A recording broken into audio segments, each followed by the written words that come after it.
Hello and welcome to the 13th episode of the Select Characters Podcast. I'm Sam Yates and I'll be your host. And here inside the gurgling belly of an enormous, undescribable beast that has fortunately swallowed some recording equipment, I've got some friends with me. How you guys doing? Yeah, I'm doing great, even though we're in the belly of a beast. Yeah, it's dark, but we've got the... Considering the circumstances, it's okay. The Chief of Safety and OSHA Compliance, Enrique Cancel. How are you? I did a horrible job. I'll say. Yeah, not the best. This work site is extremely unsafe. It's okay, we're still here. I've got the Vice President of reminding everybody just how much this sucks, Ryan Dildine. Hey, how's it going? Sucks, right? Yeah, sucks big time. Yeah, that's good. You're doing it. Keep it up. Great work. And over there in the corner tinkering with the chronostatic resonator, Christopher Anderson. Hello. I don't even know what a chronostatic resonator is. What is my job?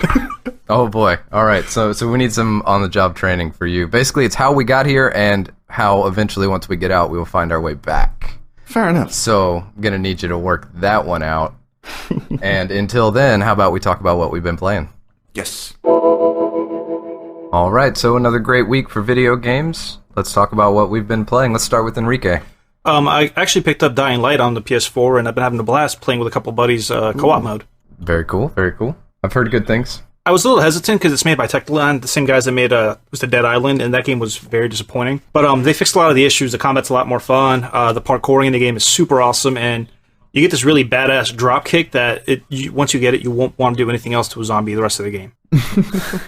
That's awesome. Does it have crafting and stuff like that too? Yeah, it does. You know, it's like it's basically an ARPG in first person. You can craft like electrified like badass pipes. You can exploding ninja stars, like all this stuff, which is actually pretty neat. What I like about that game is that it becomes significantly harder at night. It does, and it's actually really cool to transition because like during the day, I mean, there's the running joke that the game is pretty much the floor is lava because zombies are just all over the ground.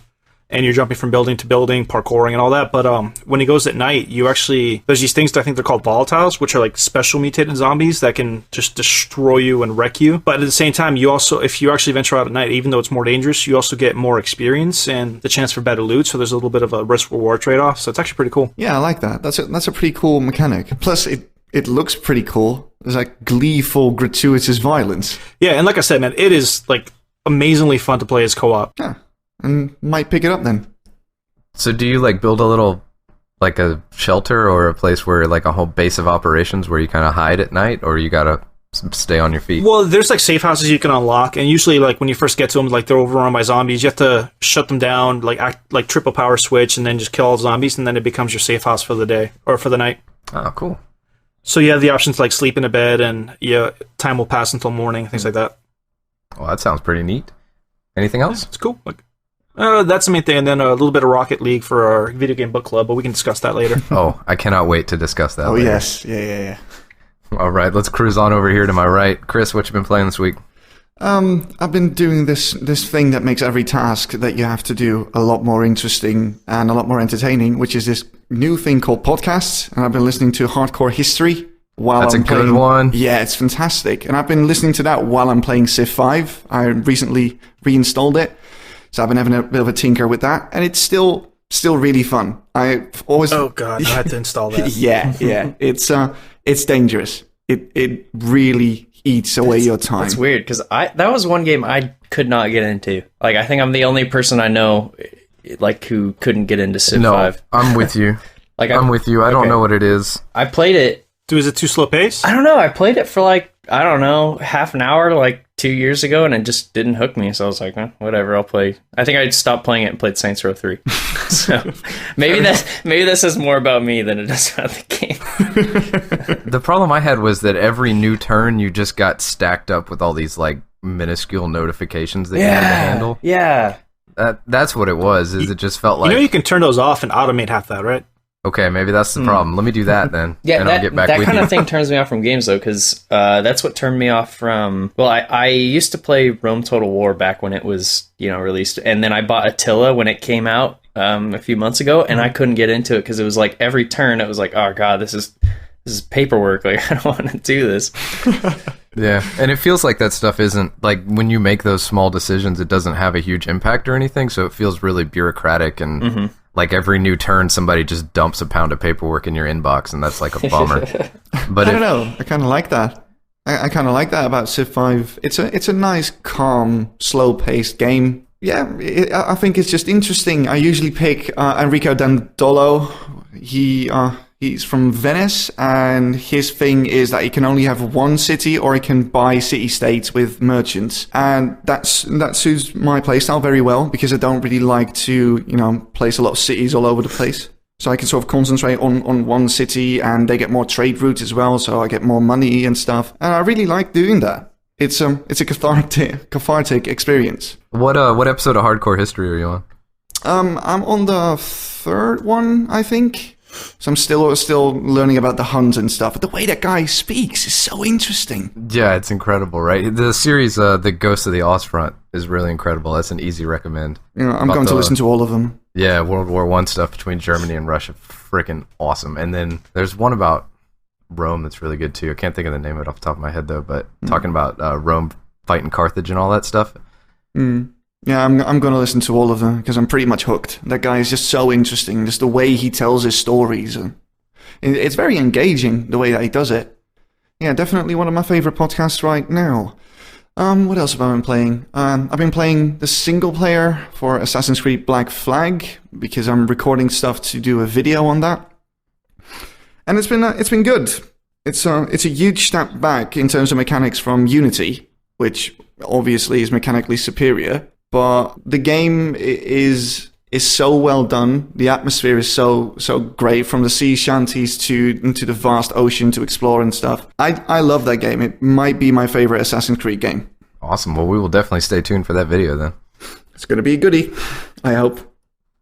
Oh. All right, Ryan. Video games, huh?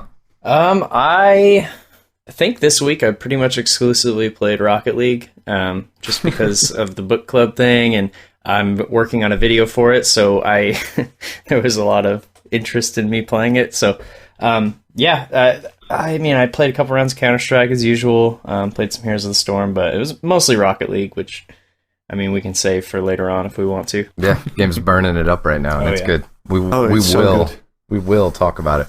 As for me, Rocket League also. More Caves Quad. Here's the update on that. That game's not bad. I was wrong. Oh.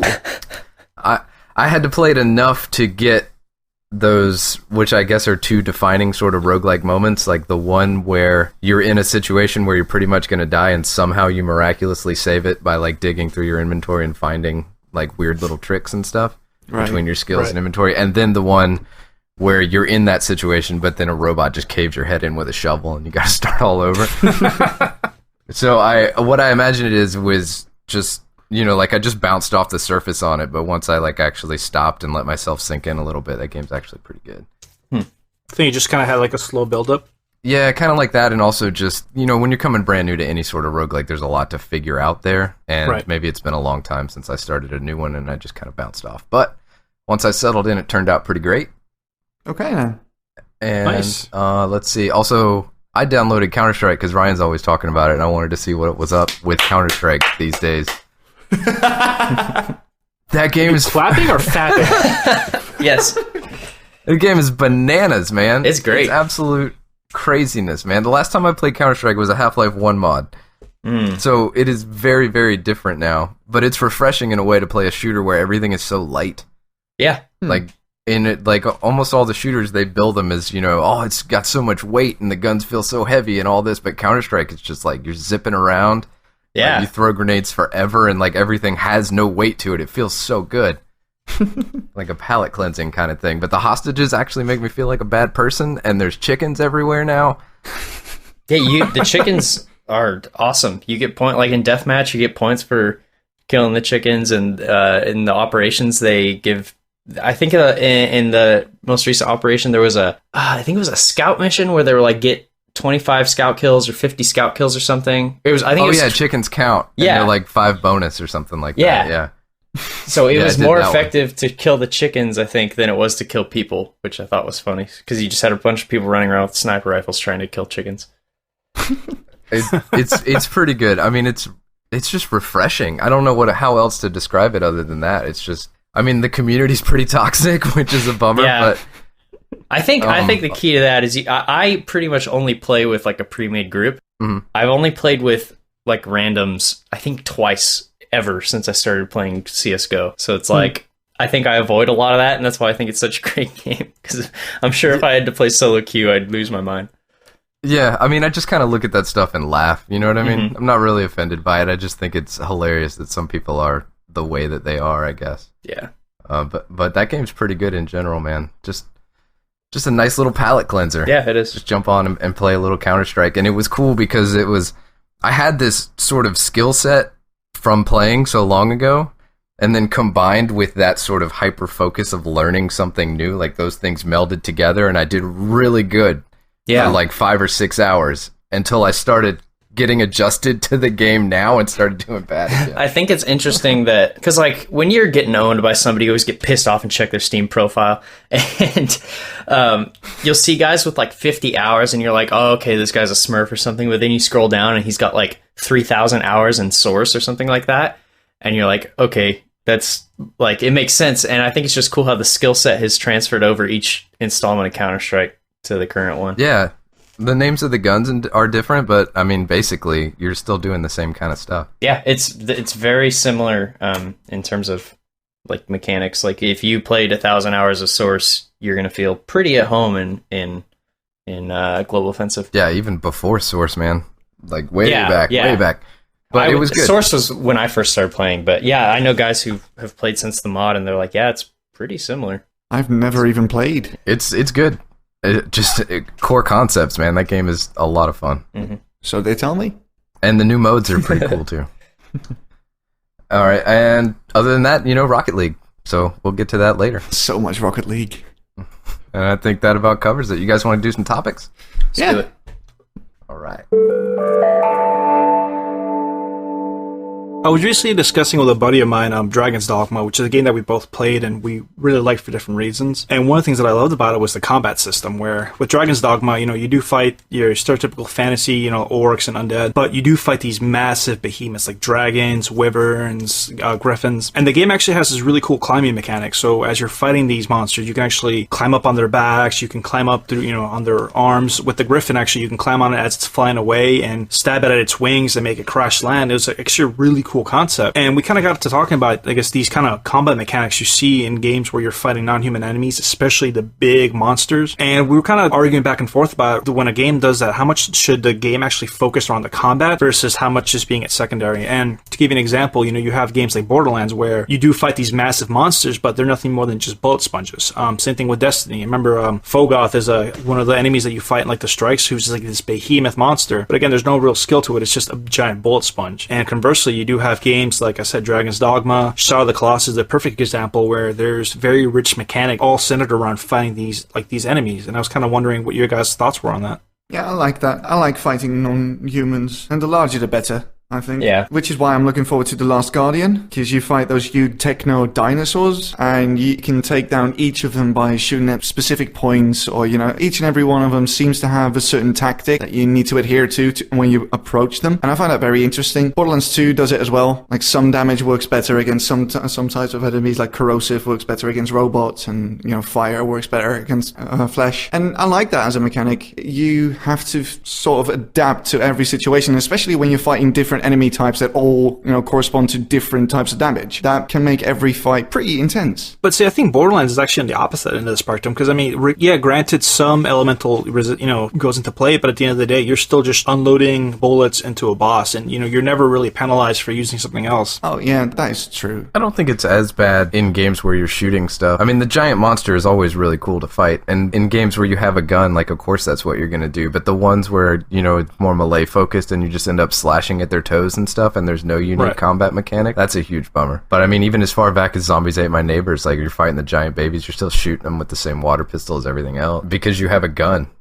But then you end up like God of War, more melee focused, and you get to climb all over stuff and kill it. And that's more fun, I think. Witcher 3 did it really well, because you have to fight monsters with a silver sword, and like regular humans with your normal steel sword. Plus, you have to apply specific oils to your blade to fight specific monsters, which I thought was interesting. Yeah, I've always been a fan of just games that kind of include the enemies as the focus of the mechanics for gameplay, because like I said, you do have a lot of games where you can see a lot of variety of enemies, but the way you take them down is shoot, point and and shoot or just hack and slash melee attack. There's no real strategy when it comes to, or at least no real unique gameplay mechanics that come into play when you're fighting these bigger monsters. Like I said, Shadow of the Colossus was a great example. I think it was one of the first ones where you actually got to see this, where you have these giant behemoths and there's this whole gameplay mechanic centered around how to take them out, from riding up on your horse, finding their weak spots, finding the right way to climb and dodging their attacks as you're doing it. So it was really interesting for me. That was a great game, that Shadow of the Colossus. It was. And they didn't fall back on the trope either. Like, a lot of giant monster battles are going to have quick time events. That seems to be like the way that they want to handle it the most. Like, they say, if you just kind of fight this thing in the standard way, that's going to be too boring, but we don't want to put some awesome unique combat event in either, so quick time event. They don't want to spend the time to actually develop a really robust mechanic around it, but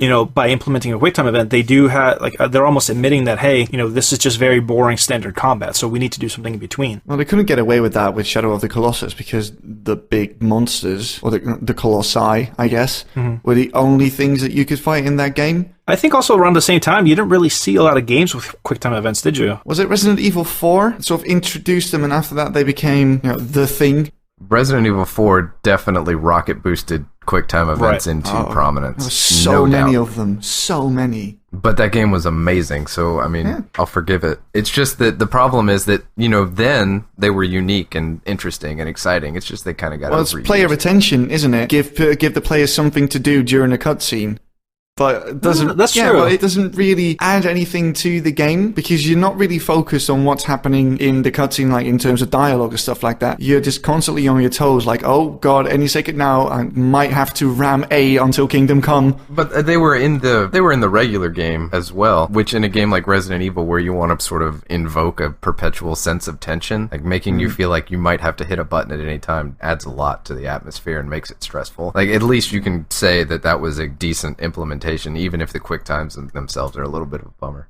Yeah, I actually really like the way they did it, because I still remember was the scene where you're fighting I forget what Los Lagos, I think, that giant water salamander. After you actually beat it, you're watching this cutscene, and out of nowhere a quick time event will pop up where the rope or the anchor ties around your foot, and you just quickly smash X or C, and if you don't do it quick enough, you'll actually get dragged down and die. And I remember thinking how shitty it was to include that, because the first time it happened, I got completely caught off guard, and I had my controller on because I'm enjoying a cutscene. But at the same time, they actually had a lot of those moments, and you never once actually got accustomed to it like you do in, like, let's say God of War, where every time you're fighting a big boss, you have your hand on the circle or X waiting for a quick time event. Yeah, it made it so you never felt safe. That didn't really have that effect on me. It didn't make me feel not safe. It just made me feel annoyed.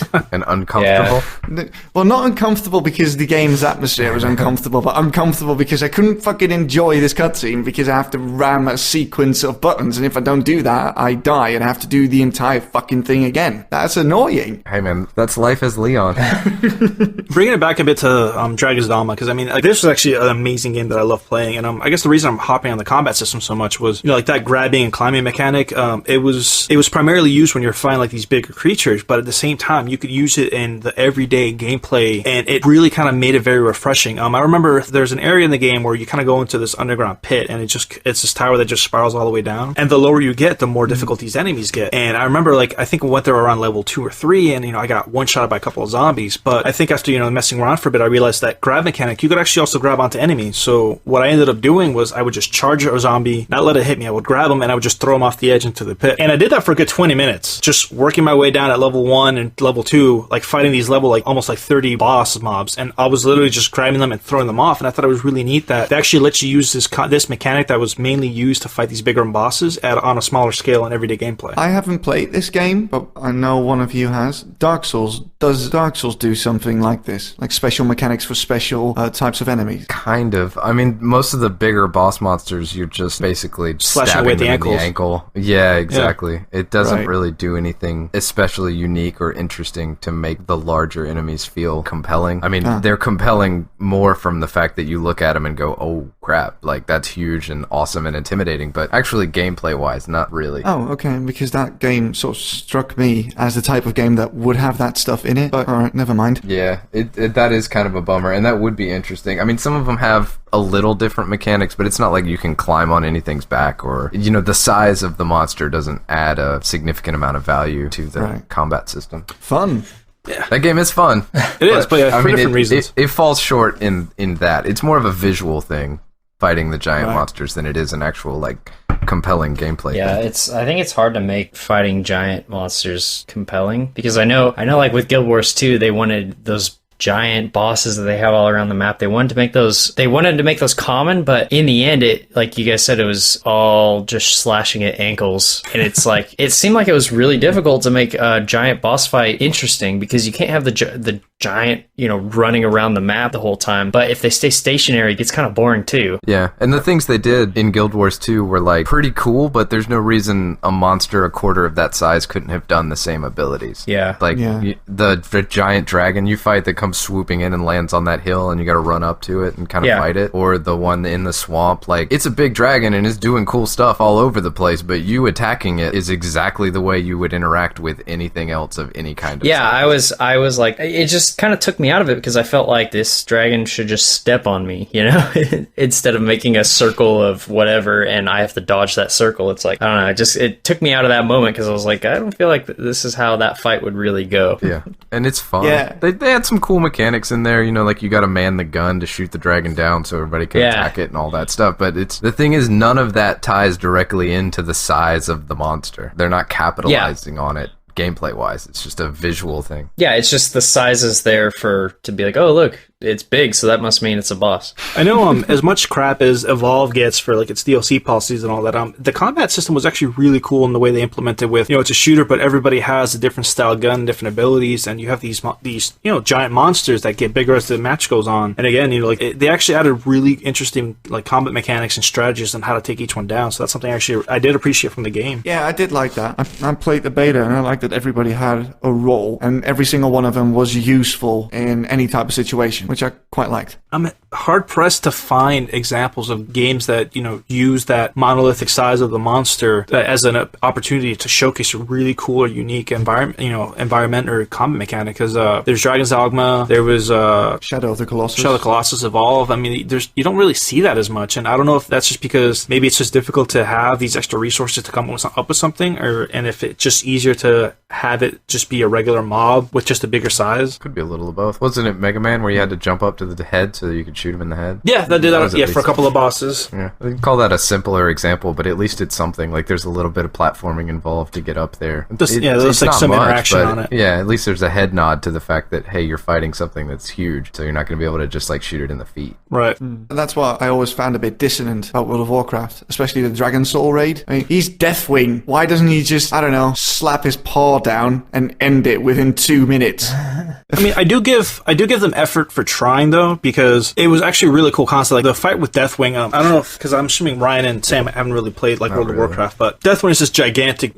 dragon, and I guess when you see him throughout the game, he's almost the size of a city. So immediately as a player, you kind of think to yourself, man, it's gonna be pretty ridiculous if we're just gonna fight him. He's gonna be one of those standard giant mobs. But the fight itself actually is broken up into different stages, where at one point you're fighting on its back, another point you're kind of like attacking its armor to kind of like have him fall apart. So, I mean, and then I think the last phase you're fighting him. I guess he mutates into this giant tentacle, Lovecraftian beast, and you're fighting him on this massive whirlwind, and you're jumping around from mountain to mountaintop. So I mean, at the very least, they did put some effort to kind of having the creature's size and impact affect the actual mechanic of the fight. I think that's what you got to do. I think that's when you notice that it's done best. Otherwise, it's just cool, but it's not really compelling. There's no real reason that they should be giant other than the fact that you go, hey, that's cool, if they don't do something a little bit extra to make it really unique. Actually, another example that I just thought of, which this was kind of a polarizing game, but Asuras Wrath on PlayStation. Do you guys ever get a chance to play that? Want to. Really want to. I haven't played it. On the downside, it's very quick time event heavy. But the pacing and the story it's very tantric. It's, I guess, the best way I can think of describing it. I mean, it's just so over the top ridiculous. I mean, I'm sure you guys saw the trailer with that giant celestial Buddha smashing its palm into the middle, like on Earth kind of thing. But, and when you're fighting like these giant airships and giant demons and Buddha statues, but even though it's very quick time event heavy, they actually do take the size of that into account. The scale of it, you have Azura, running up the arms and dodging missiles missiles and attacks, and it's you have to survive until you get to a certain point up the monster's back or against the battleships. I mean, that's actually a really good example of using that scale for the combat mechanics. What do you guys think about, I mean, in terms of fighting the AI, what do you think about using hordes of tiny AI rather than a boss? Would you rather do that? Like, in what sense? Well, I'm thinking, I mean, because I played Borderlands a decent amount, and I kind of find it a pain in the ass to fight the little guys. I just want to fight the big guy. But I don't know if that's because it's actually more fun to fight the big guy, or I'm just trained to think, oh, he's big, so that means he's more fun to fight, Right, like he's more of a challenge, or he's big. Yeah. Right. It's definitely cooler. Depends on the game, I think. It really depends on the game. I don't know if you guys played Warhammer 40k Space Marine. Well, you fight hordes, like literal hordes of orcs. Oh, wait, you mean the console one, right? Like the hack and slash? Yes. Yeah, dude, that game was amazing, actually. Yeah, you're right. Yeah, that game was fucking fantastic. I loved it. But you primarily fight hordes of orcs, and I like that. I prefer that over the couple boss fights that you have in that game, because it's such a huge power fantasy, and what else screams power fantasy than mowing down 50 or 60 orcs within 2 minutes with a chainsaw sort of thing? I mean, that works for me. Right. I mean, I think that there are power fantasies in a different way, because, I mean, killing that giant dragon, by yourself, by climbing on its back or, ripping its wings off, I mean, that's a power fantasy in and of itself. Like, standing, it's like a giant wharf effect. You're standing against that giant monster. I'm not saying that you're not right, by the way. I agree. I guess, I mean, I think I'm trying to think of a game that does both well. And I think, like, Left 4 Dead, it's fun to fight the tank, but at the same time, it's really fun to get on a minigun and, like one of those turrets and just mow down, like, just the horde that comes when you press the button. Yeah, one has to supplement the other. Basically. Yeah, because I don't know. I feel like in Borderlands, fighting the small guys I just get tired of it. Like, I want to fight the boss. Maybe if they did it more like Left 4 Dead. I had the opposite effect, where, like, for me, fighting the smaller guys was more fun than fighting the bosses, because for me, the bosses felt like they were just a souped up version of the small guys. Yeah. Except there was only one of them, so it just felt, like I said, it was just a keep away sponge, bullet sponge. That was a little boring to me. Whereas when you're fighting, like, those giant mob of enemies, it's a little bit more interactive, because you have to, dodging around, they're coming from all different directions. Yeah, Destiny does the same thing basically. Like the bosses in the raid and in the what were the dungeons called in that one? Was it Strikes? Points or something? Strikes. That was those are just bullet sponges, and especially on the higher difficulty levels. That was one strike on Mars, I believe, and there's one big dude in like this big hallway, and he's shooting rockets at you and stuff. It took us the general. 25 minutes of constant fire before he went down.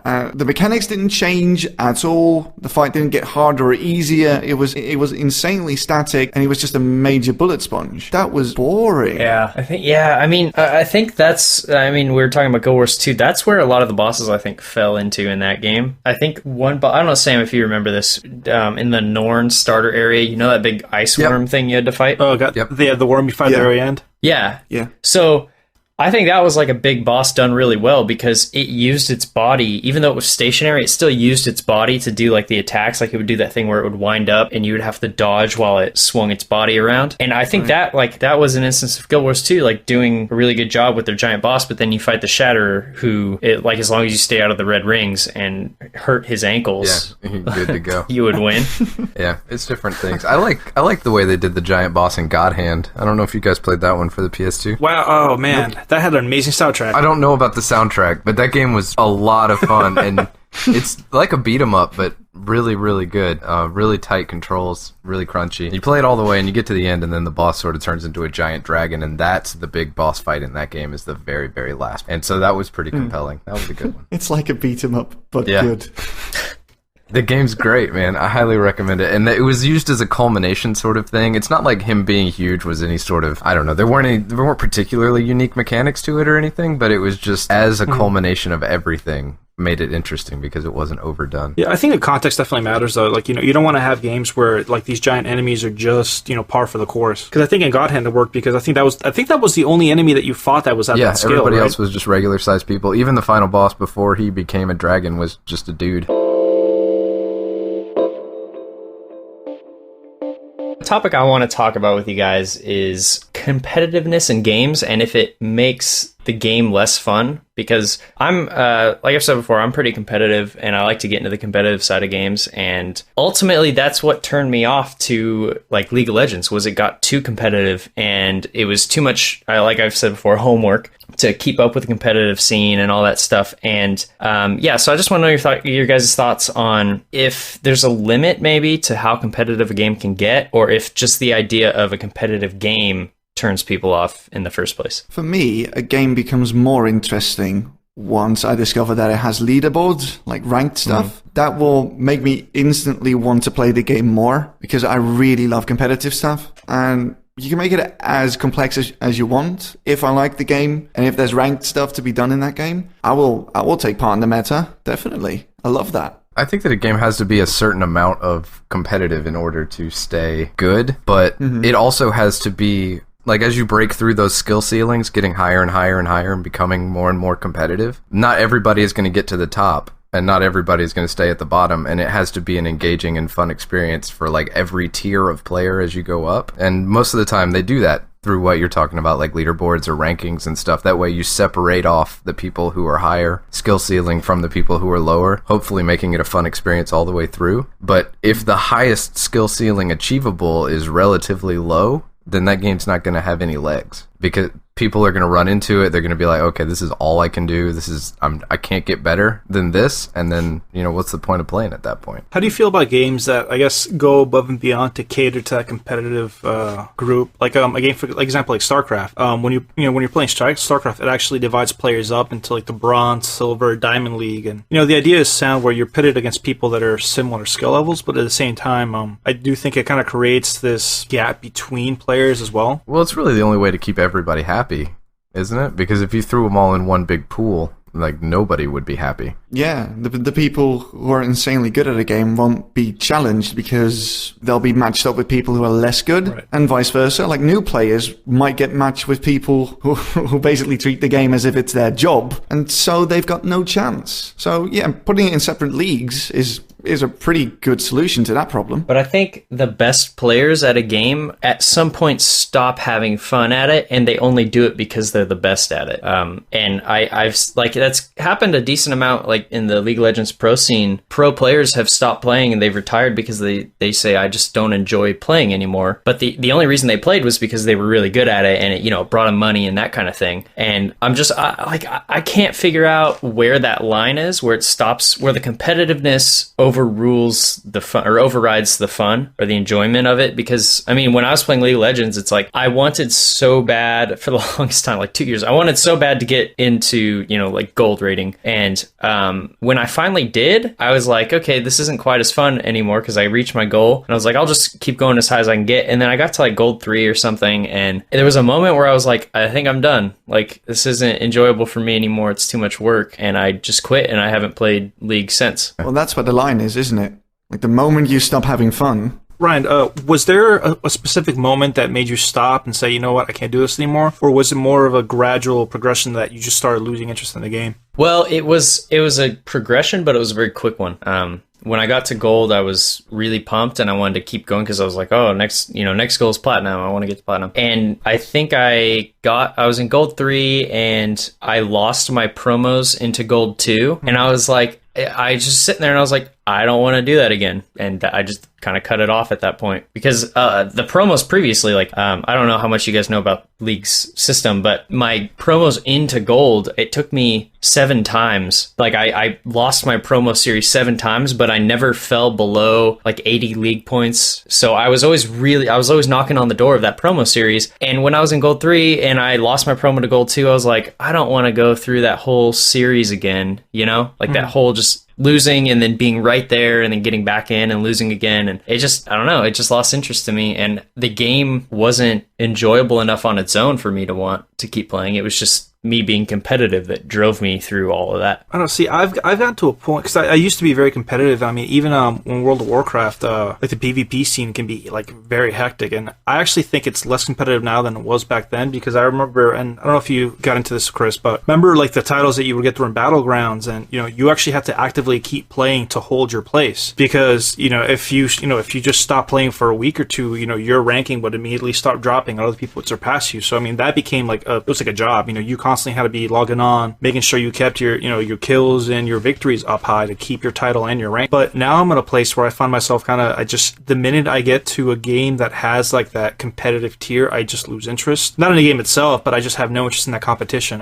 Like Diablo 3, it's a great game to play, and it has ladders, and I like doing the ladders for fun, but I could care less about the competitive element of it. Well, what you're seeing there is the game's systems getting in the way. But at like a very basic level, there's like a diminishing returns sort of loop. Like you get the fun because you get better, but then it takes longer, it takes more practice to get another hit of fun, like to figure something out, learn something, understand how something works, and improve and break through the next skill ceiling. And I think what you see, like what Ryan was talking about, how the pro players stop playing League of Legends, is because like their next hit of fun is God knows how far down on the horizon. That's very true. Well, especially with a game like League, where they're constantly updating and renovating and redoing and rebalancing. And I mean, even Ryan said he quit because he just got tired of the item system. They release a bunch of new items, and suddenly you're like, I really don't want to have to relearn this to stay competitive. And the meta can get a bit exhausting sometimes. The more you play of a game, the more you can see when you're going to get better. Like, the more you can see the steps involved to break through the next skill ceiling, because you've been playing so much of that game, you understand how all those time scales work, and eventually I think you look at it and you're just like, you understand enough to know it's going to take you a while to break through the next skill ceiling, right. And it's just not worth it. They use that ranking system. I felt like, now that I really think about it, I felt like it was like a dangling carrot, and it wasn't that I was having fun playing the game, it's that I was like, oh man, I only, if I win the next 3 games, I'll be in my promo series. And that's why I kept playing. It wasn't because, oh man, this game's so fun. And I think that's why I haven't really gone back to League. The only League of Legends I've played in like a year is ARAM, because that game mode's fun. Like, I just enjoy playing it. But the Summoner's Rift typical, League of Legends game, it's like, it's not fun to me anymore. I don't enjoy it. Even when I play with like friends where the cooperation, aspect of it is in there and all that, still the game's not that great to me. And I think the only reason I was playing was because of that, that dangling carrot, like, and they have it structured so within each there's I can't remember how what the words they use are, but there's like tiers, because you have like bronze, silver, gold, platinum, diamond, master, challenger. I don't know. It's something like that. And inside each tier, there's like 5 more tiers. So in theory, it's not that hard to move up, but over time, it takes a really long time. And it's like every time you meet the next requirement, they just say, the next one's just this far away, you can do it. And I think that's what keeps players playing. It's not the game. I mean, maybe it is for some people, but I think by and large, it's the dangling carrot thing. In the end, you'll just get burnt out on the game, I guess. I really love competitive stuff, and I do like playing ranked stuff. But when I stop playing a game, like when I'm done with the competitive side of things, it's usually because it starts to dawn on me like, there is no end to this. I probably can't reach the highest level, and even if I do, it will be inconsequential to me. So I've pumped 500 hours into this, and there's still no end in sight. Why am I still doing this? I have a different approach on that, because for me, okay, obviously, I think it's, something we can agree on, but a key factor in the competitive nature of it is obviously like the human interaction. You need to have opponents to compare yourself against. And that aspect, I mean, I still find fun regardless. I like playing online games. I like, going head to head with people, and it's always fun to have like that test of skill between each other. I mean, it's the same reason I would stand outside of Orgrimmar and duel with people, just because it's fun. But I think a lot of the reason that I don't really prescribe to that, I guess, more regimented competitive scene is because I feel like it's less about the actual challenge and more about the bragging rights from it. And I call it the prestige syndrome. It's something you see in Call of Duty, which, as you level up your character in Call of Duty, once you reach the max level, they give you the option to prestige, which basically you willingly go back to level 1 and you get a little token saying, hey, I'm going through my prestige, and you level your character up again. But, I don't think that's really, you don't get pitted next to people that are prestige. You don't get put like in a different bracket or anything like that. You're still fighting the same people over and over again. You're still with the same group of skilled players, whether they're noobs or veterans. It's just you now have a bragging right, and I think a lot of people tend to focus more on that. They like to brag, saying, "Oh, hey, I'm 8th prestige," or "Hey, I'm diamond level in StarCraft," or and it's I don't know. I feel like it kind of loses the spirit of competition, if that makes any sense. Not to be cliche. Does it? I mean, to me it does, because like I said, it's no longer about, testing yourself and becoming better and, comparing yourself to other players. It's just about a bragging right. It's about having a shiny badge saying, "Hey, look what I did." And Isn't that comparing yourself to other players, though? And sort of saying that you're better or that you've spent more time or something like that? I think what you're trying to get at, and correct me if I'm wrong, but it's like you're playing for the reward rather than playing for the joy of competition. Yeah, I guess, in a way. Like you're not comparing yourself in the sense of like, having a friendly battle with somebody and leaving as equals. You're doing it, you don't even care about who you're fighting. You just like to have that little tag that says you're better than everybody else. Yeah, I can see that. But isn't that the whole purpose of ranked play? Yeah, it is, and that's what I'm saying. Like that, and that's what to me is not appealing. Like when I play against others and like my version of competitiveness that's enjoyable, it's just being able to test your skills. And that means sometimes you're just fighting a wave of, inexperienced players, and suddenly you get just completely destroyed by a person you had no idea was, that much better than you. There's sort of different lines too as well. Like the Call of Duty one, that could just be time investment. That doesn't even have to relate to actual skill. That's true. Because you could play long enough to prestige and then you get your bragging rights and blah, blah, blah. But something like a diamond ladder in StarCraft is sort of different. Like, I guess in a way they're different kinds of competitiveness there. It's like, even though those people feel like maybe they're better at the game, really they've just spent more time in the game. And that people who look at it like me and you look at that and go, yeah, whatever, why? That's just time investment. There's no skill involved in that. Although, naturally you're going to accrue skill if you spend that much time there, but it's not a necessary precursor. Yeah, it would be sort of weird to brag about your prestige level. Haha, I played this game for much longer than you have. But people do. That's a motivation for some people. It's not. I don't think that's like the first thought in people's minds. At least not the people that are involved in that segment. When I used to work at GameStop, like when we have our midnight releases for Call of Duty, we have a lot of people and I would overhear the conversations like, "Oh, like I'm 12th prestige," and nobody takes a step back and think, "Man, you wasted a lot of time." Everyone says like, "Oh man, you're 12th prestige. That's kind of awesome." Like, "Oh, I'm 8th prestige. I could have gone further, but I chose not to." That becomes like a marker of, like, I guess, implied skill, even though it might not necessarily be the truth. But they're also caught in the feedback loop of, obviously that stuff is valuable to somebody else who puts value on it, duh. So they basically, they high-five each other, and then, so that's cool. And I guess to gain prominence in that particular social circle, that's what you have to do. But somebody outside of it is not going to be as impressed with your prestige or something like that. And in that case, it's competitiveness based on social status, right? Like you assume a social status closer to the alpha male because you spent more time and you have more prestiges than somebody else. Yeah, like you have like that tangible marker that shows everyone else. So that's what you get, right? Like you're not better at the game than other people. You have a higher social status than other people within that community. They're different competitive goals, is what I'm saying. Mm-hmm. Like at the end of the line in something, ranked matches where, you are the best in the world according to rank, and I've prestiged more than anybody else in the world. And they're two different kinds of competitiveness. Inherently. Well, you could argue that prestige is not really competitive at all because it's just time investment. And something like the Diamond League in StarCraft, that isn't a test to your skill as a player. But you can compete on anything. If I say I can spend more hours on this than you can, that's still a competition. It's just not a very good one, according to me. Yeah. Yeah, I agree.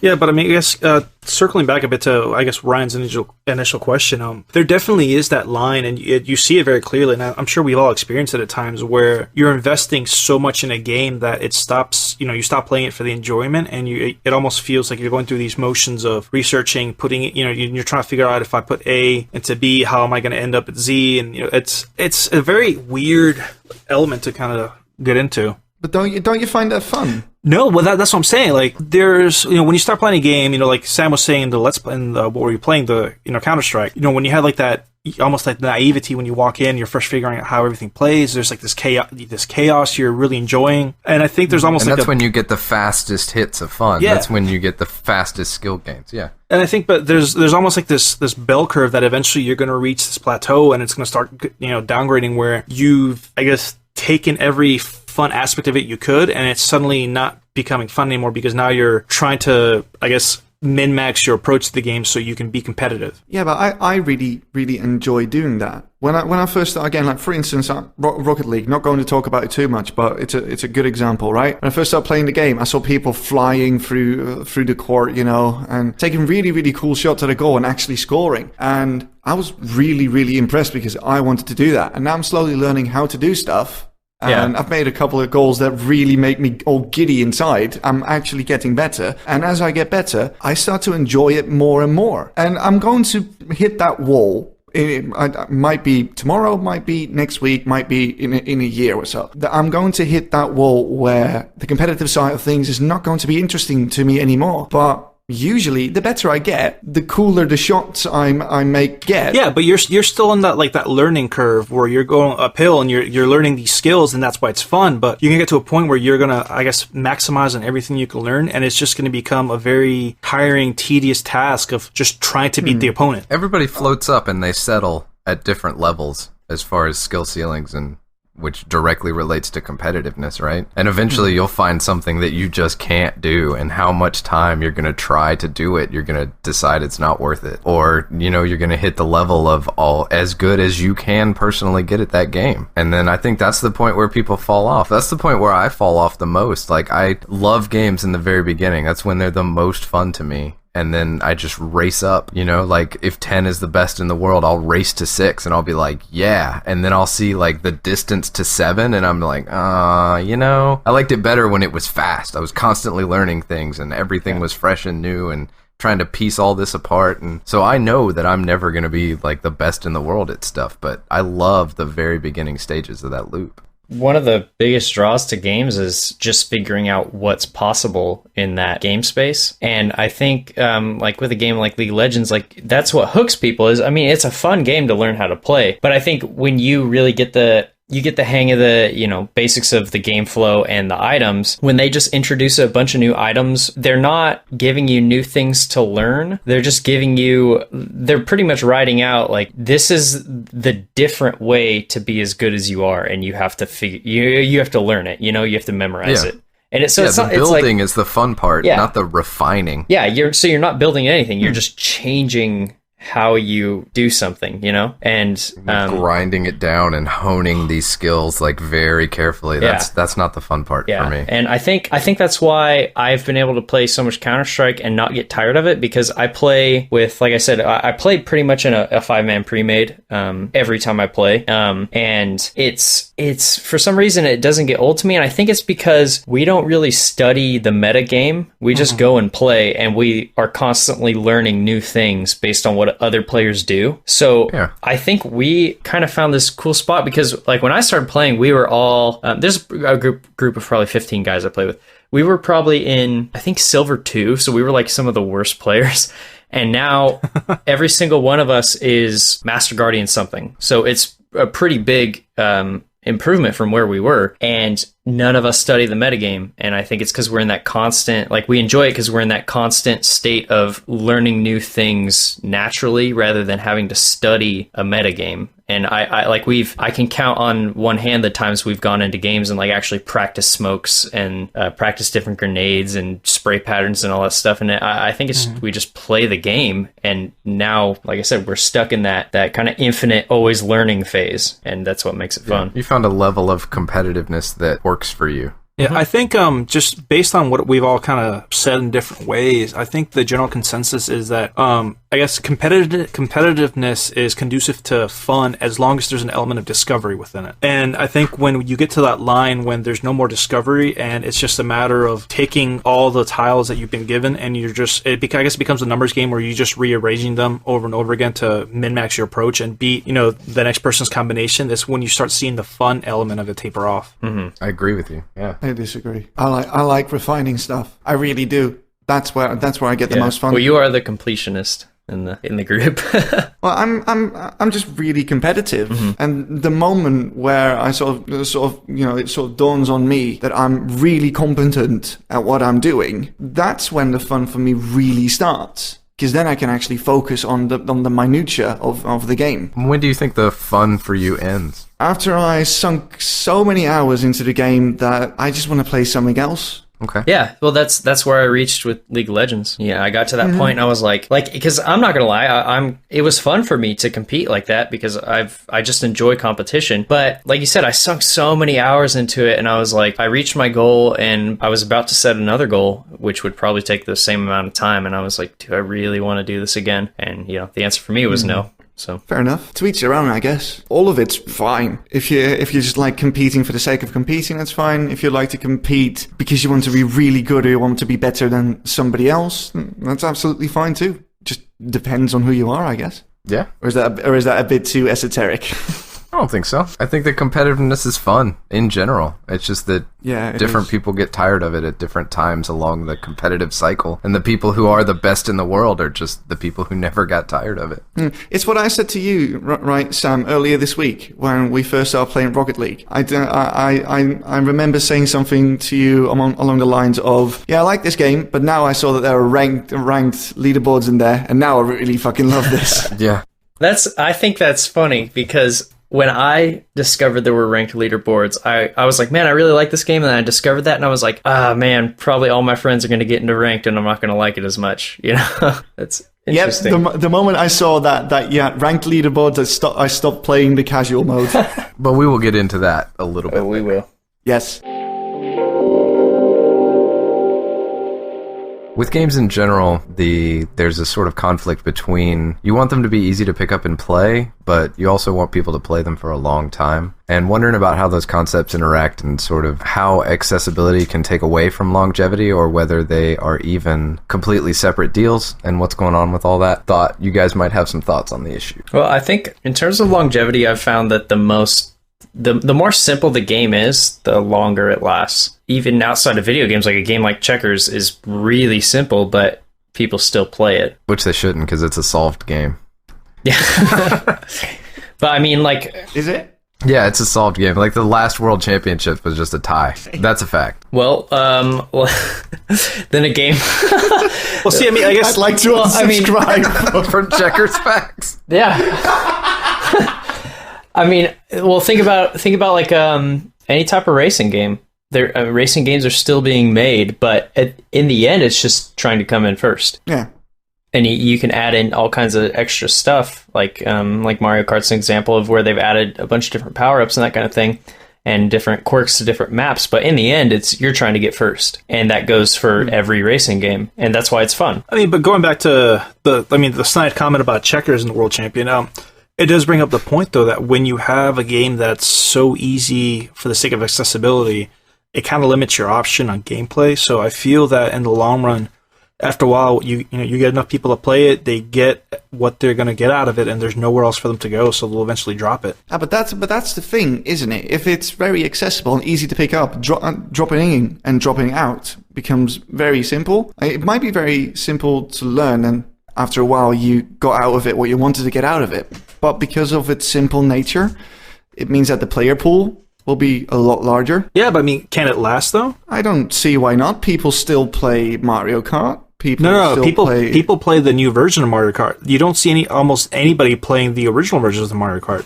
There's a difference. Well, the holy grail of that stuff is, that whole saying, a minute to learn, a lifetime to master, right? You want it to be easy to pick up and play, but you want it to have, at the far end away, you want it to have a high enough skill ceiling that it remains interesting over a long period of time.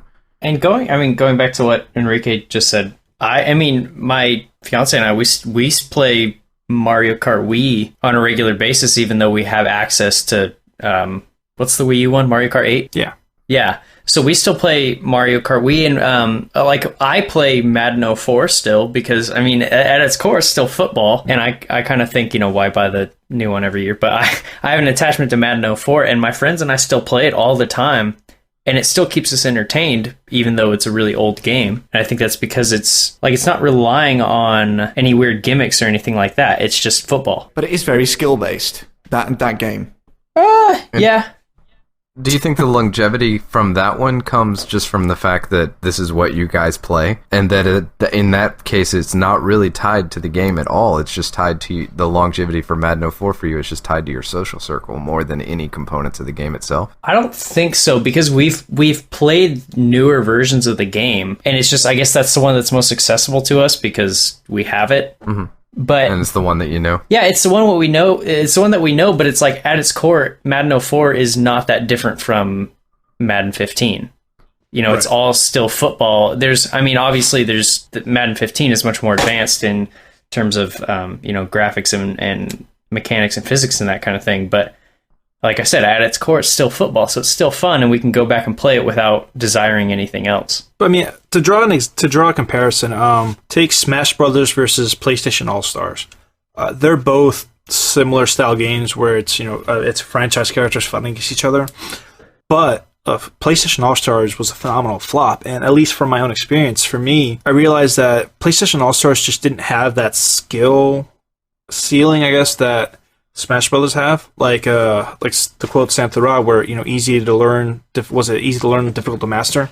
There was no real I guess mechanic or leverage to any of the characters. Everyone kind of played very similar. It was a very low skill ceiling. So after a while, interest in the game just dried up. Whereas you have Smash Brothers that has been the Smash Bros. Community has been going strong for years, to the point that there's a Super Smash Con that's coming out later this year. Centered around that whole concept of fighting in the game. And I think it's because it has this complexity in the actual mechanics of it, where I guess it's not so much that the barrier for entry is too high, because obviously it's not. Anybody can pick it up and play, but there's this barrier within the game that once you get past that initial accessibility point, there's such a high skill gap for it. Yeah, you can make that game as complex as you want it to be. Right. Yeah. Yeah, that's what always draw me to it, because it's very simple to learn. You just pick it up, and within 10 minutes you know how the game plays. But then you watch like professional tournaments and stuff, and you can see how ridiculously hard that game can get at a certain level. Mm-hmm. So it sort of caters to all skill levels. And that's important. It's harder to do it that way. But those are the games where accessibility and longevity aren't at odds with each other. You can have both. It's just way harder to do it. If all you do is make a game that's accessible so that anybody can pick it up and play, but it doesn't go beyond that, there's not an additional level to rise to, I'm pretty much off the bandwagon for a simpler game.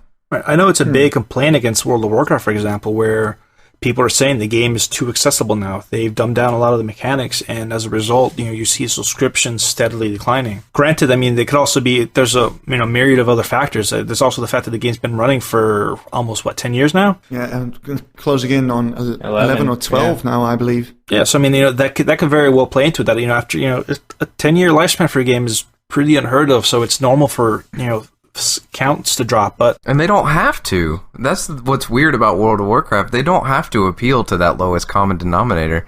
Like, they have a whole range of leveling spectrum, so you can make one side of that accessible and the other side of it difficult, and get both sides out. It's strange. Which is what they've done. They've done that now with the different difficulty levels for raids and dungeons, but I don't think that World of Warcraft has become a lot easier. To me, at least, because I've been playing this game for as long as it's been out. I know people who've never played World of Warcraft who sat down next to me when I was playing it. They had no idea what was going on. And when I made a new character for them and let them quest for an hour or two, they still had no idea what was going on. So for players who have been playing those types of games for years, of course it's simpler. And every new addition to the system that makes it slightly more casual oriented will make it even simpler for regular players. But for new players, MMOs are still pretty complex things and pretty hard to tackle. Yeah, so they just feel that simplification is magnified for people who have been around the longest. Yes. Yeah. I think World of Warcraft makes an awesome case study for the scenario, because, like Chris was saying, you do have a lot of the mechanics that, I don't necessarily see as the game being dumbed down. There are definitely a lot of quality of life improvements that I personally appreciate. One of them, for example, is the whole, a flight point system. They've increased the number of flight points. They've actually connected areas that weren't connected before. And it's fantastic, as a player, to be able to start off in Barrens and fly all the way down to Ungoro Crater, and you're fine. Before that was unheard of. You actually had to stop off like a few cities over and then hoof it the rest of the way, which is, remember, remember getting to Terran Mill was awful. Oh God, yes. But again, these are quality of life improvements. But as a veteran player, you do see that something you can take a step back. For example, the whole concept of the Dungeon Finder and Raid Finder.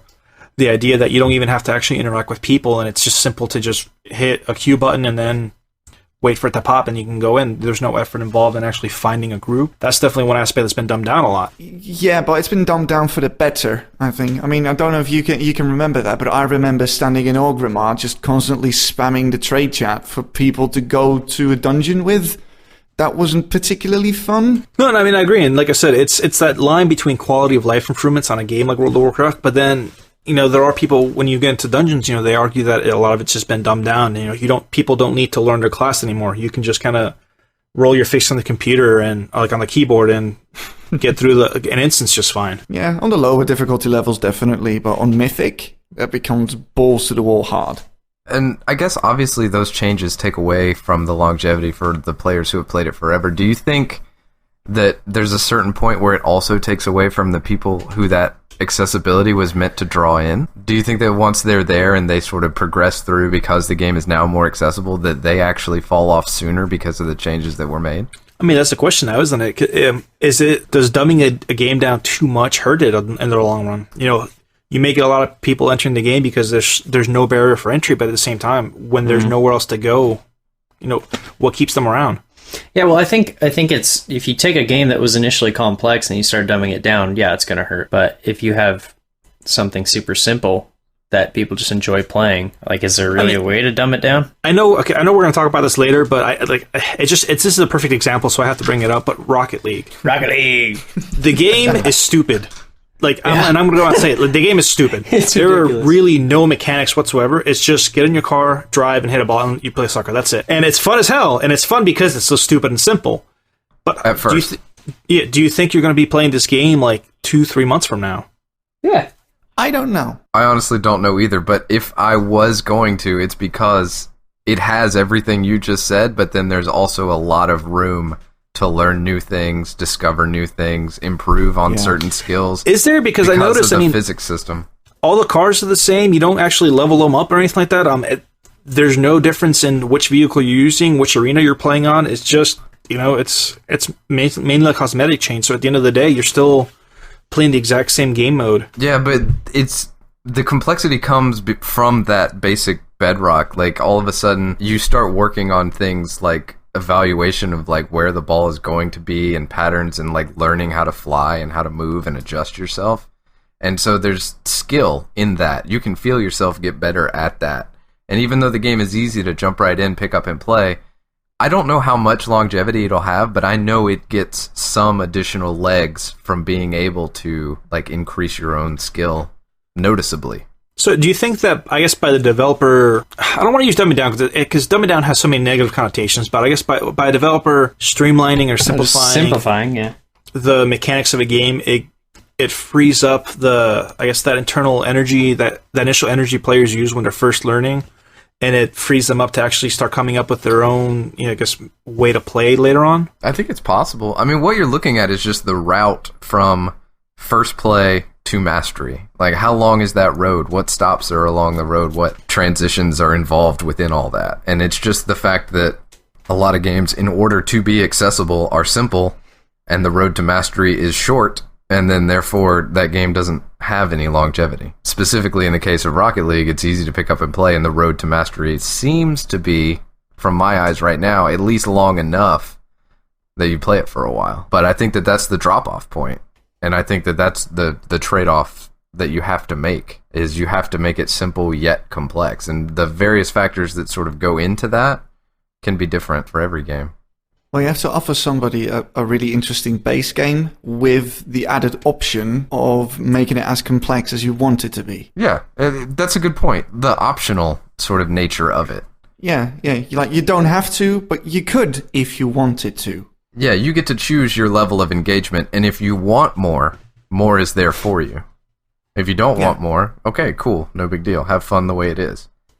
And so that's the whole ramp, and like how you want to make that gradient, that's the trick of the design. And I guess how would you explain a game like Left 4 Dead? Because again, that game, the mastery level is relatively small in that game. There's really not a lot of room to grow in terms of your skill. But I mean, that still has a pretty decent player base on Steam for both Left 4 Dead 1 and 2. Actually, a good point, because that's a different source of longevity, isn't it? It comes from, well, I assume mods and stuff like that. I haven't played a ton of Left 4 Dead 2, but I mean, there are mods. I mean, like, you can get not really custom game modes, but you can get, custom maps and, people, create their own, like, different characters and stuff like that, which is great. But again, the core of the game is still the same, get from point A to point B, kill zombies along the way. It's very, very simple. But, again, there's something about that simplicity that I guess it hit that sweet spot where it's just simple enough where you can kind of, like, check out and play. Yeah, if not from skill progression, where do you think that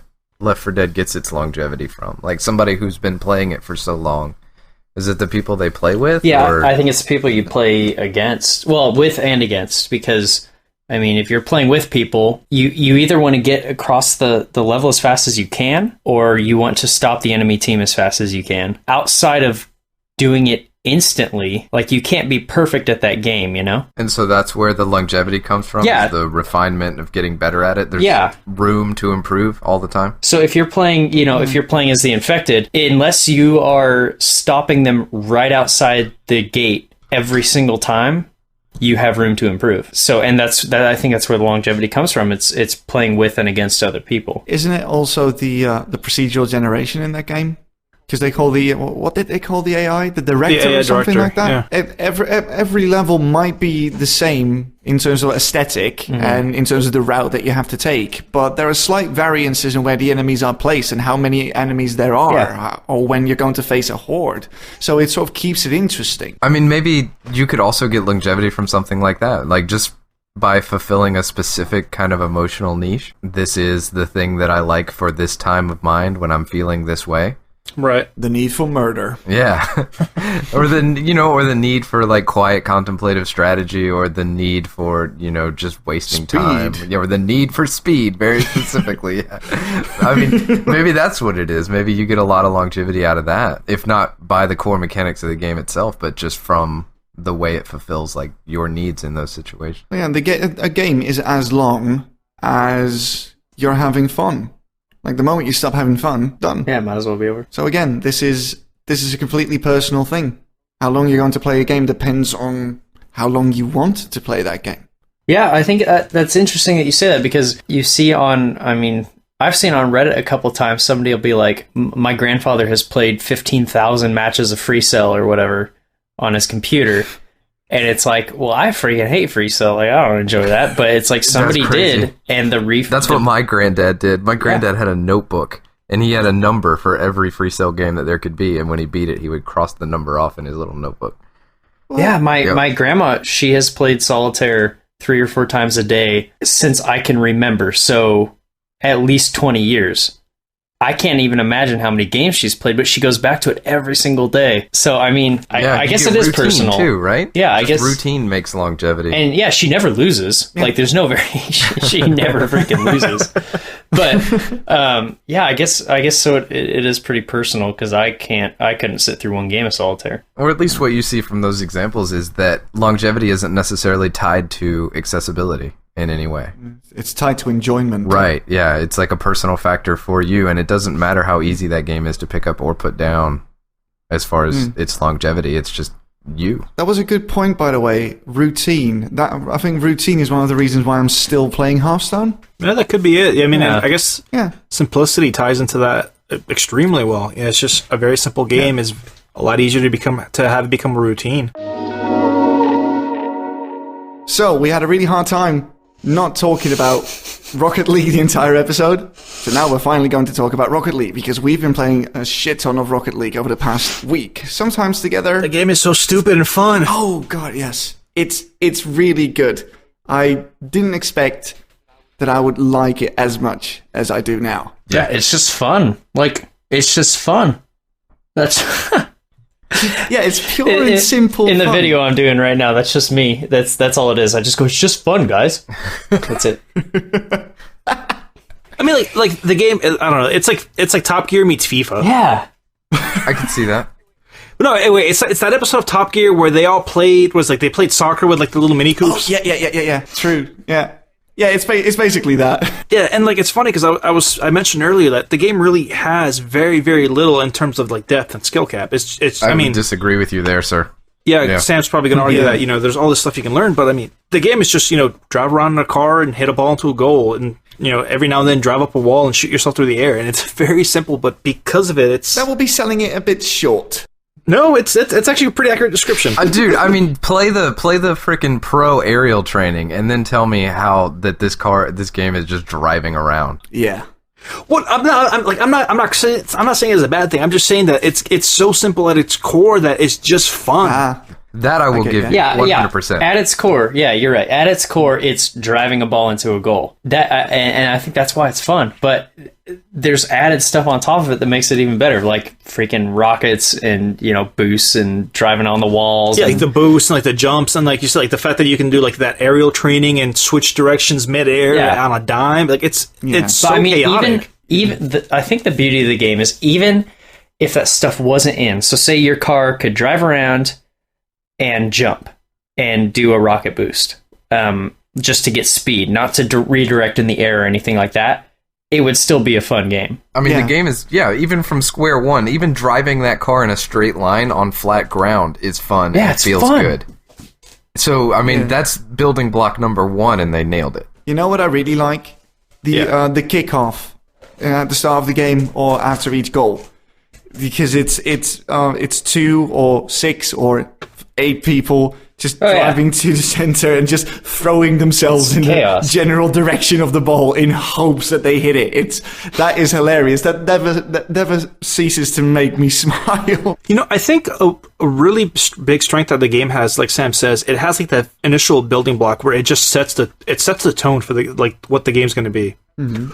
You have this really bright stadium, these brightly colored cars, this ridiculously huge soccer ball, neon lights everywhere, and it kind of gets you in this really pumped it's kind of like psyched out mood. Yeah. And as soon as the kickoff starts, you see all these cars just racing, and even if you've never picked up the game, and this is your first time playing, you see the other cars moving, your first instinct is like, crap, I gotta gun it. Yes. Yeah, it just feels good. The controls are tight. Like, every time you do something, it's generally what you want to do, and when you mess up, it was your own fault, which is one of the most important things about games, like, or your teammates, teammates, but like you can screw up and feel like, okay, I know what I could have done differently, so that like boosts the learning process. Yeah, the developer needs to be applauded, by the way, for the pretty much perfect balance at launch. Mm-hmm. The game is insanely balanced.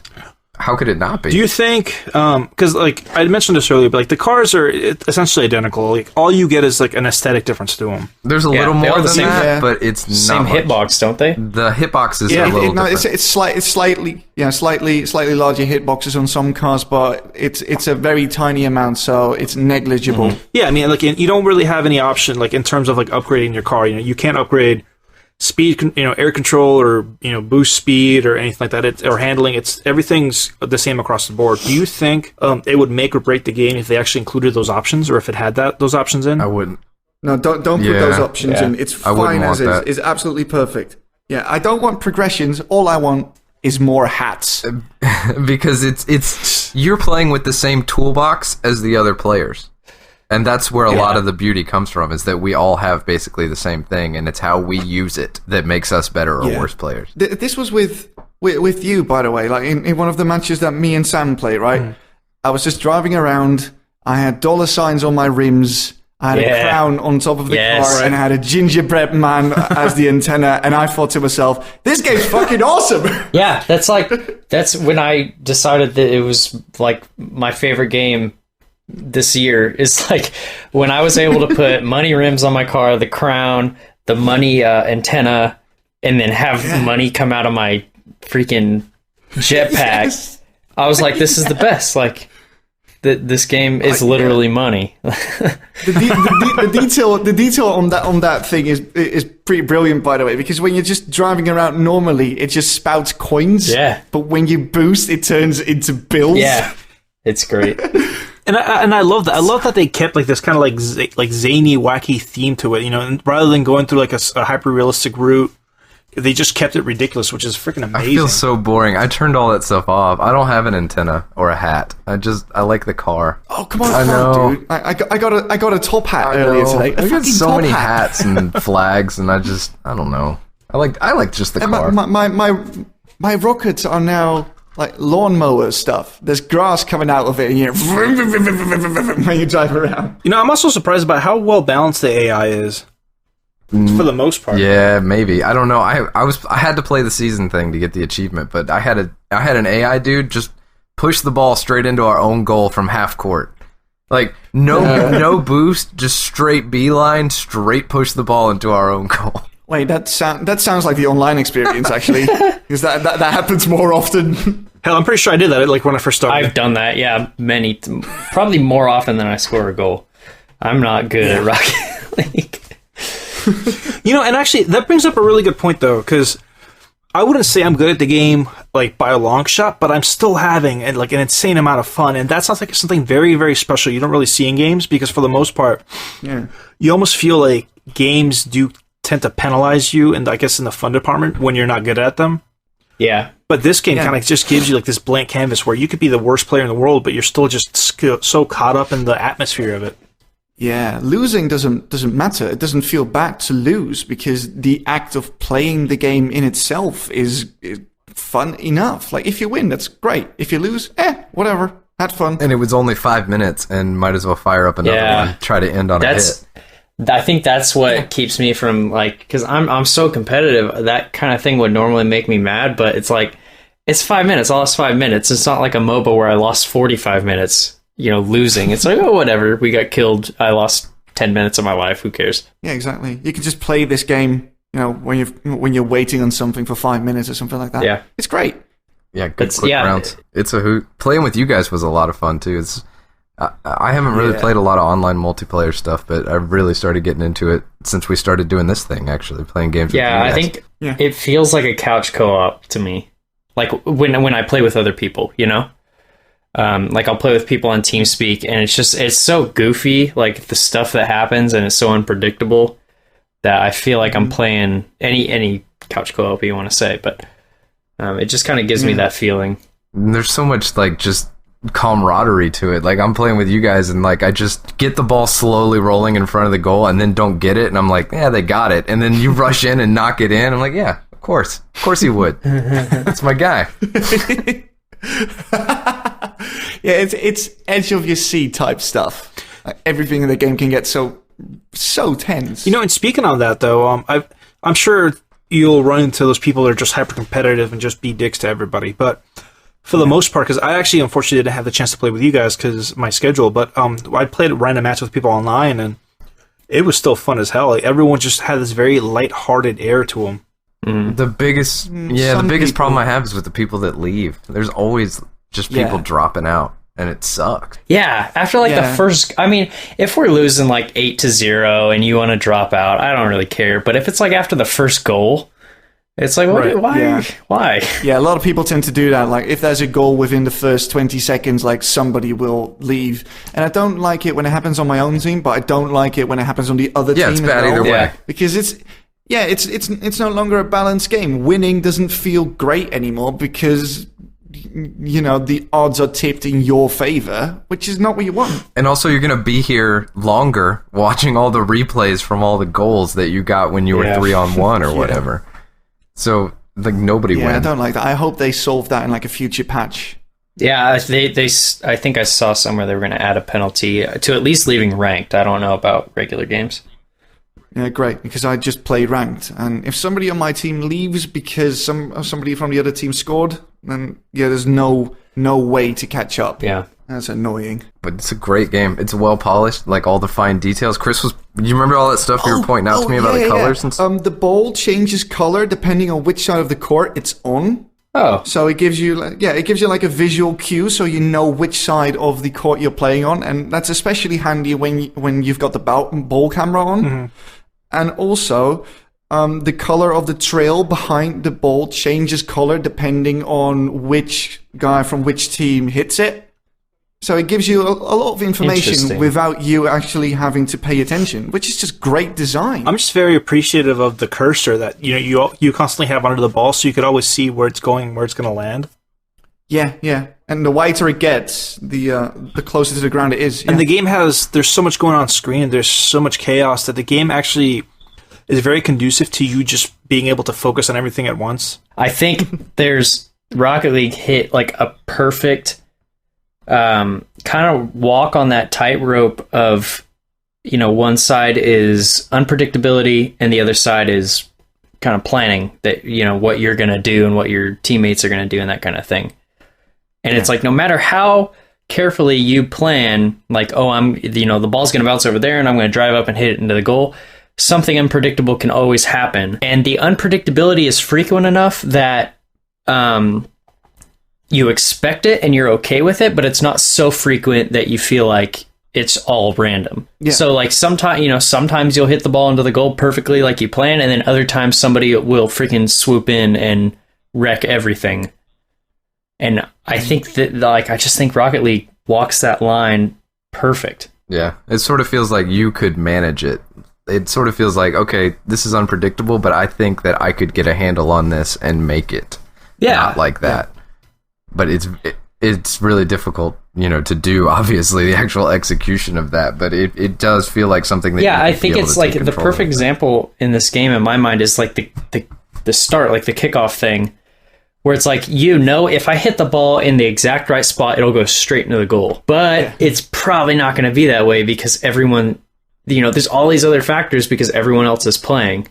But you still know that possibility is there, and it happens. Like, you see it on Reddit all the time. Like, people make these perfect shots. But yeah, like I said, like, that unpredictability is there, and you don't get upset. Like, when you're all driving to the center and you all run into the ball and it takes this weird bounce, it's like, yeah, I kind of expected that unexpectedness. I don't know how long I'll keep playing it, but I think that at least for a while I'll keep picking it up every now and again. Yeah. Like, it seems like that kind of game. I can see myself tapering off. Because right now, like I'm at a point where like I'll even play by myself, But I can definitely see this being one of those games that I'll start picking it up less and less to play alone or at random matches, and I will only start picking it up when people that I know are actively inviting me to play. Yeah, I could see that. But I think it's something I would want to come back to every now and again, if not playing constant marathon sessions like I have been this definitely. week.